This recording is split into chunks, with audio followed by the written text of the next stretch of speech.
بسم اللہ الرحمن الرحیم۔ اذان کی فضیلت۔ حضرت ابو سعید خدری رضی اللہ عنہ سے روایت ہے کہ رسول پاک صلی اللہ علیہ وسلم نے فرمایا کہ مؤذن کی آواز جہاں تک پہنچتی ہے وہاں تک جو جن اور جو انسان اور جو چیز بھی اس کی آواز سنتی ہے وہ قیامت کے دن ضرور اس کے حق میں شہادت دے گی۔ حضرت ابو ہریرہ رضی اللہ عنہ سے روایت ہے کہ رسول اللہ صلی اللہ علیہ وسلم نے فرمایا، اگر لوگ اذان اور پہلی صف کی فضیلت جان لیں تو اس کو پانے کے لیے ان کو قرآن اندازی ہی کرنا پڑے، یعنی اس فضیلت کے حصول کے لیے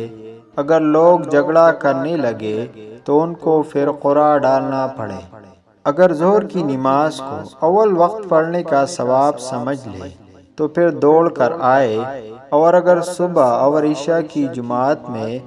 شریک ہونے کی فضیلت جان لے تو ان دونوں وقتوں میں ضرور شریک ہو، چاہے گشت گشت کر شریک ہو۔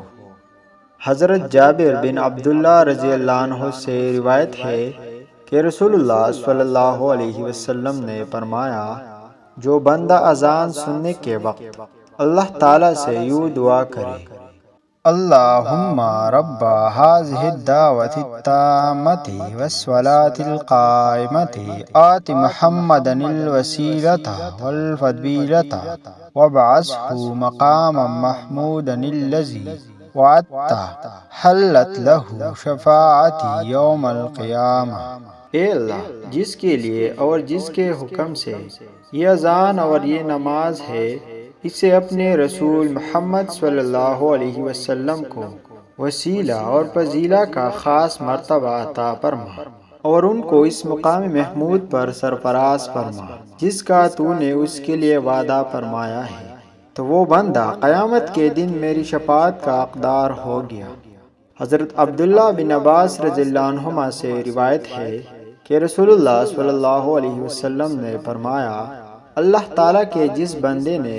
7 سال تک اللہ کے واسطے اور ثواب کی نیت سے اذان دی، اس کے لیے دوزخ کی آگ سے برات لکھ دی جاتی ہے۔